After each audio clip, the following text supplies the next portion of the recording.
Okay, so we're going to start talking about slave society here. So I'm going to start with our opening dates here, 1619, when the first African slaves arrived in Virginia.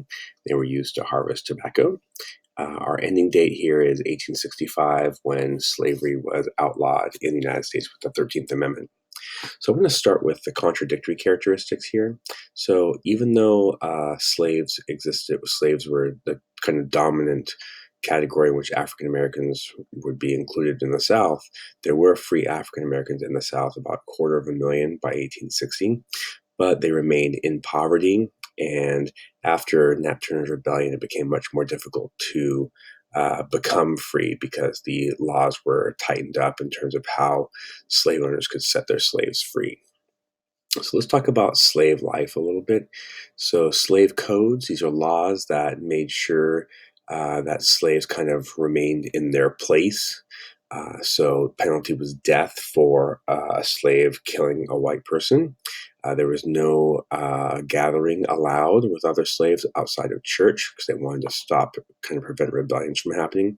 There were no legal rights to own property. You couldn't testify in court, none of those kinds of things. And this kind of one drop rule that defined what it meant to be black. And by one drop, I mean that if you had one black ancestor, you were considered black. So if like your father was white and your mother was black, you were considered black for all intents and purposes.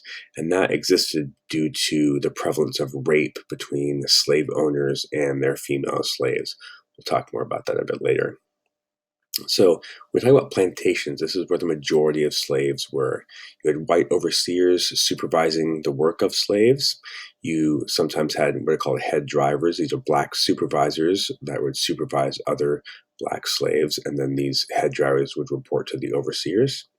On small farms, the relationship was a little bit different because there was a much closer relationship. There was only, if there was maybe one slave, one owner, they worked much more closely, kind of side by side. Whereas on the plantations, the owners wouldn't actually be doing the work in the fields. So this makes the relationship much more complicated. Slave children had to work as well. They began with small tasks like feeding the chickens and gathering eggs, that sort of thing. Slave women worked in the fields when necessary, and they also had to raise the children, the slave children as well. So they had kind of traditional female roles as well as working in the fields to harvest crops. So we have two kinds of slaves that we think about: house slaves versus field slaves. Field slaves worked in the cotton fields, working very hard physical labor. House slaves, their labor was less physically demanding. These would be butlers and cooks and nannies and that sort of thing. And they would live in what's called the big house, the big plantation house. And the danger here for primarily for women, because they were often raped by their slave owners and would have children by these slave owners. This was very, very common. So these house slaves, they had like less physically demanding labor, but for women there was always a fear that you'd be raped by this slave owner. You also had families being separated, being sold off in different to different parts of the country. And once importation of slaves was banned in 1808, all of the slave trade was happening within the United States. So, in terms of, there were slaves in the cities as well, and those slaves were less isolated. They had more contact with other people. There tended to be more women than men because white slave owners wanted to avoid having men in the city because they felt that might lead to more rebellions because they had more contact with people. But again, with women, you have the fear of rape by the slave owners as well. All right, so talk about slave resistance. So the Underground Railroad is kind of the common thing that people think of with runaway slaves. Later on, white abolitionists would help. So it's like Harriet Tubman and others. And they would lead the slaves north to Canada, but it was very difficult to achieve that because there were slave patrols that were always on the lookout for people that had run away. Slaves would also sabotage their work. They would lose or break their tools.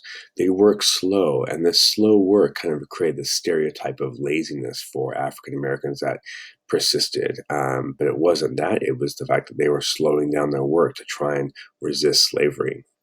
Our We also had slave rebellions, the Prosser Rebellion and the Nat Turner Rebellion. The Nat Turner Rebellion is probably the most famous one. There were over 100 African Americans that were executed as a result of this. They had killed 60 white people in Virginia. And Nat Turner was a preacher, so he kind of used his preaching to talk about freedom and the promised land and that sort of thing. And this was one of the ways he was able to recruit as many people for his slave rebellion. Famous example here of slave resistance of the Amistad, which is a slave ship that was taken over by slaves and they tried to sail to Africa. They ended up being stopped by U.S. ships, and John Quincy Adams defended them at trial, and they were acquitted, and they were allowed to go to Africa. Okay, so let's talk about slave culture now. So slave culture, in terms of language, there was their own distinct dialect that combined African words along with English words. Now remember, the slaves had come from many parts of Africa, so they had many different languages. So there were many different kinds of African words along with English words to create this unique dialect. In terms of the family, women had children young, and that was actually encouraged by the slave owners because it was a form of breeding. So they could actually, slave owners could use more slaves or sell them off to make money. Marriage did occur between slaves, and they were kind of a traditional marriage, but sometimes you had a husband and wife that lived on different plantations.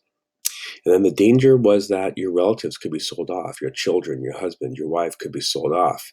And because of this, the result of this, in terms of family structure, many slaves relied on extended families, aunts, uncles, grandparents, cousins, all that sort of thing to kind of watch out for each other. And when families were sold off, this is one of the reasons why slaves ran away, was to go and find their relatives.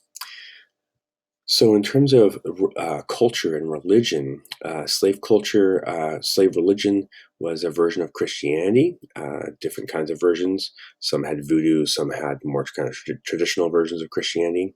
But overall, it was a much more emotional religion, kind of joyful, lots of singing and chanting, that sort of thing.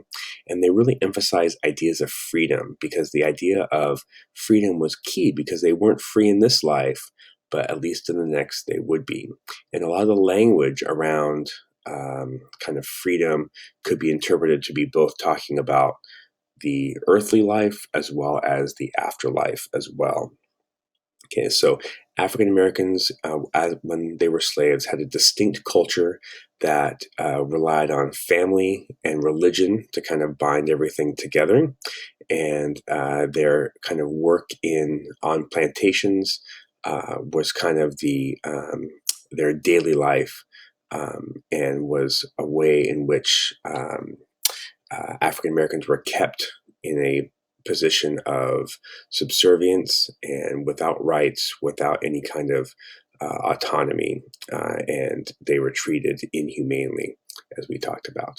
Okay, well, and that's it for this.